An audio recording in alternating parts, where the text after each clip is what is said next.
I never imagined sharing this, but life has a way of throwing you into the unexpected. My name is Elise, and I am 44 years old. I've been a single mom for a long time, raising my son alone. His name is Lenny, and he's now 22. We've always been close, just the two of us, helping each other through life's ups and downs. One night, something unexpected happened. Lenny looked really tired and said he didn't feel well. He'd been working hard and studying a lot, and he looked worn out. I told him he could lie down on my bed for a while if he wanted to rest. It was a chilly night, and our house takes a while to warm up, so I put a heavy blanket over him at first. It seemed normal, just a mother helping her son. But then, as I lay next to him, I felt him move closer. He must have been trying to get warm, and I didn't think too much of it. But then he wrapped his arms around me, gently pulling me close, like he used to when he was younger. I was a bit surprised, but I let it be. He probably just needed comfort. I could feel his warmth next to me, his steady breathing. As we lay there, I felt Lenny's breathing slow down, like he was falling asleep. The room was so quiet that I could hear my own heartbeat. It felt strange, but also calming. I didn't move, not wanting to disturb him, and I told myself it was just a mother giving comfort to her son. But after a while, he moved again, shifting even closer to me under the blanket. I felt his arm wrap around me a bit tighter, and I froze for a moment, unsure of what to think. Part of me wanted to say something, to pull away, but another part of me stayed still. There was a tension in the air that I couldn't ignore, and I didn't know why I felt this way. Then something happened that surprised me. I felt something hard under the blanket. It was unexpected, and my heart started to race. I tried to stay calm, to remind myself that he was just my son. Maybe he didn't even realize it himself. I lay there trying to ignore the feelings that were starting to build up inside me. I told myself it was just a moment, just a strange, awkward moment that would pass. But as the minutes went by, I realized that things were different, and I didn't know how to handle it. Lenny stayed close to me, his breathing steady, but I could feel the warmth between us growing. I wanted to move, to say something lighthearted, to break the tension, but the words wouldn't come. I felt trapped in that moment, unsure of what I was even feeling. Then, Lenny shifted slightly, lifting his head to look at me.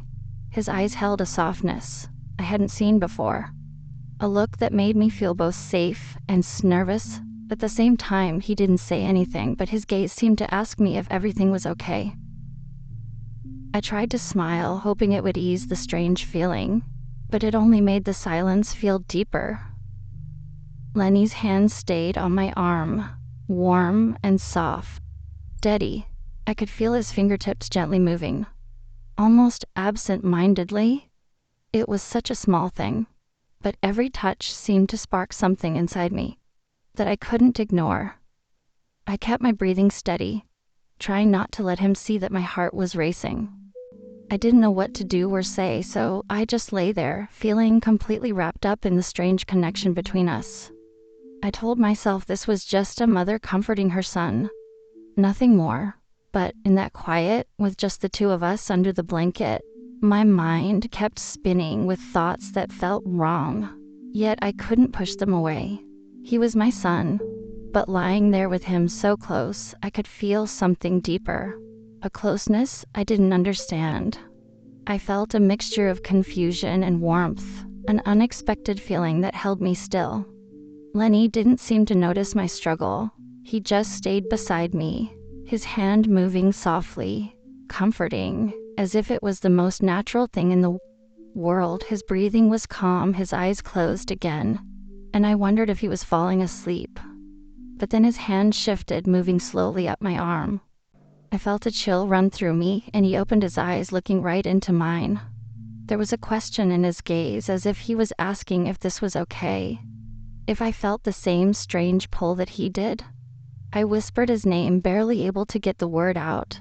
I wanted to stop this, to pull away and create some distance, but somehow I couldn't move. The tension between us was too strong, like a quiet storm building in the silence. Neither of us spoke, but the air was filled with unspoken words, things we both felt, but couldn't bring ourselves to say. Then, almost as if it was the most natural thing, he leaned in closer. My heart pounded, my mind racing. But I couldn't bring myself to pull back. I felt torn, caught between my role as his mother and strange feelings that had surfaced as he leaned closer.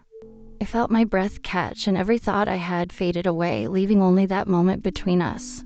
Lenny's hand rested gently on my shoulder, now his fingers lingering as if he too was hesitating. The world around us felt distant, and all I could focus on was the warmth of his presence, the steady beat of his heart that I could almost hear. For a moment, I closed my eyes, trying to calm myself. I told myself to break the closeness that felt so confusing, and when weep overwhelming.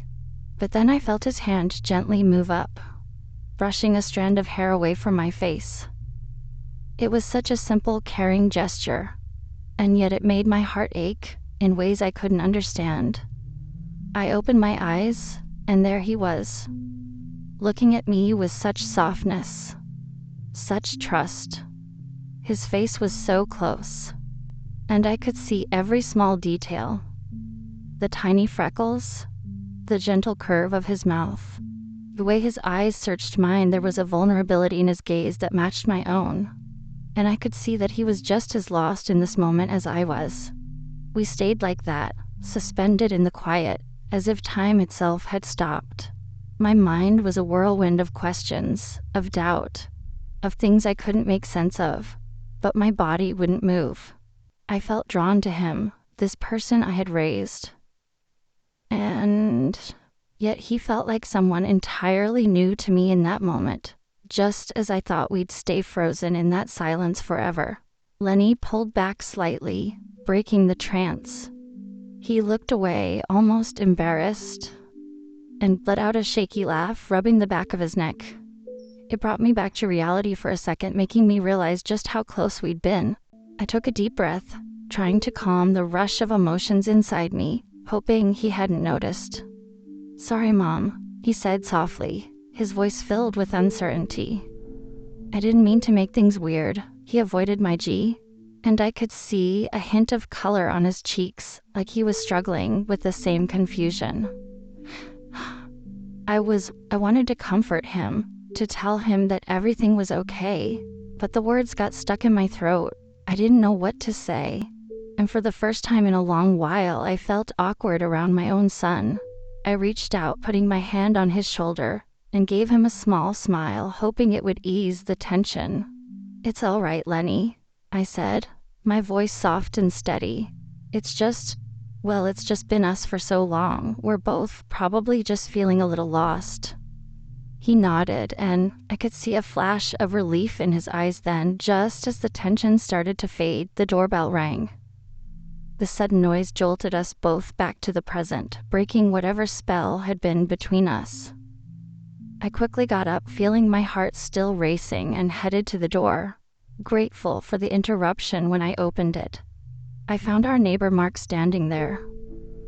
Mark had always been friendly, someone I could count on when I needed help. He smiled, but his eyes lingered on me a bit longer than usual, and I realized I still had that strange energy from the moment with Lenny. I tried to compose myself, hoping he didn't notice anything unusual. "Hey, Elise," he said, his voice warm. "I thought I'd come by and see if you needed anything. I know it's been a bit colder lately, and I can help with any heating issues if you've got them." I felt a strange wave of relief wash over me, and for a moment I let myself relax. "Oh, thank you, Mark," I replied, smiling. "Actually, the house does get a bit chilly. I'd really appreciate it." Mark stepped inside, and I could feel Lenny watching us from the hallway, his face unreadable. I glanced back at him, and for a second, I saw something in his eyes, a flicker of something like jealousy, though he tried to hide it quickly. It surprised me, leaving me wondering if he was feeling more than he wanted to. As Mark moved around checking the heater, he asked me questions about how things were at home. We made small talk, but I kept glancing at Lenny, who stayed quiet, watching us both with a strange intensity. I could sense his discomfort, and it added a new layer of tension to the room. I felt torn, caught between wanting to ease things with Mark and being aware of Lenny's presence, his gaze never leaving us. After a few minutes, Mark turned to me with a warm smile. "All right, everything looks good here, Elise. Just call if you need any more help." I thanked him, and as he left, I felt the tension between me and Lenny grow even thicker. I closed the door, turning to see him standing there, his arms crossed, his expression serious. "Are you okay, Lenny?" I asked, trying to understand what was going through his mind. He shrugged, looking, but his voice quiet. "Yeah, I'm fine, just didn't expect Mark to stop by, that's all." I wanted to reach out to him to understand what was happening between us, but before I could say anything more, he walked past me, heading to his room without another word. The door closed softly behind him, and I stood there feeling a strange mixture of relief, confusion, and a lingering sense of something unfinished. I stood there, staring at Lenny's closed door, feeling an ache I couldn't fully understand. My mind was swirling with everything that had just happened, the closeness we'd shared, the way his gaze had lingered when Mark was there, and the strange, unspoken tension that felt like it was just waiting to bubble up again. I went to my room and sat on the edge of the bed, replaying everything I knew. I couldn't ignore it forever, but I also wasn't sure how to face it just then. I heard a soft knock at my door. My heart jumped a little, wondering if Lenny had come back. "Come in," I said, trying to keep my voice steady. Lenny opened the door and stepped inside, his face unreadable. He came over and sat next to me, looking down at his hands. We sat there in silence for a moment, the air heavy with everything unsaid. "Mom," he finally began, his voice almost a whisper. I don't know what's going on. I'm sorry if I made things strange earlier. He trailed off, seeming to struggle with his words. I placed my hand on his, giving it a gentle squeeze. "Lenny, it's okay. Maybe we're both feeling a little lost right now. It's been just us for so long, and sometimes things can get confusing." He nodded, his gaze still on his hands, and then he looked up at me, his eyes filled with a mix of emotions. I couldn't quite read, but it felt different. He said softly, almost as if he was afraid to admit it. I didn't know how to respond. I felt my own heart ache with that same confusion, and for a moment, I thought about reaching out to hug him, to tell him everything would be fine, but I wasn't sure if it was what he needed or if it would make things even more complicated. So instead, I just sat there, letting the silence speak for both of us. Finally, I took a deep breath and looked into his eyes. "Lenny, maybe we just need to take a step back and think about everything I said gently. It's okay to feel close, but it's also okay to need space to figure things out." He nodded slowly, but then, in a surprise, rising move, he leaned his head on my shoulder, just like he used to when he was younger. It felt comforting, familiar, yet with that strange edge to it that I couldn't ignore. I felt my heart soften, and I put my arm around him, pulling him close in a way that felt safe, even though I knew the questions between us weren't fully answered. For the first time in a while, I felt that maybe we didn't have to have all the answers right now. We could take it one step at a time, figuring things out together, even if it was complicated. And as we sat there just holding on to each other, I felt a sense of calm, a quiet hope that no matter what, we would find our way through this together. We stayed like that, sitting quietly together as if all the confusion between us could disappear just by being close. But deep down, I knew it wasn't that simple. The warmth between us was comforting, yet unsettling, like a feeling just beneath the surface that neither of us could ignore. After a while, Lenny lifted his head and looked at me, his face serious. "Mom, I don't know what to do with these feelings. I don't want to make things harder for us, but I can't ignore it either." His words hung heavy in the air like a question he didn't dare ask out loud. I swallowed, my mind racing as I searched for the right thing to say. But as I opened my mouth, there was another knock on the door. We both jumped, startled, and looked at each other, caught off guard. The knock was firm, almost urgent, as if whoever was on the other side knew something was going on. Feeling a sudden rush of nervousness, I got up and into the door. When I opened it, Mark stood there again, looking concerned. "Elise, sorry to bother you. I just thought, well, I wanted to check if everything was all right. You seemed a bit off earlier." I glanced back at Lenny, who was watching us closely, his face unreadable. I tried to keep my voice steady as I replied, "Thanks, Mark, but we're fine. Just having a quiet evening."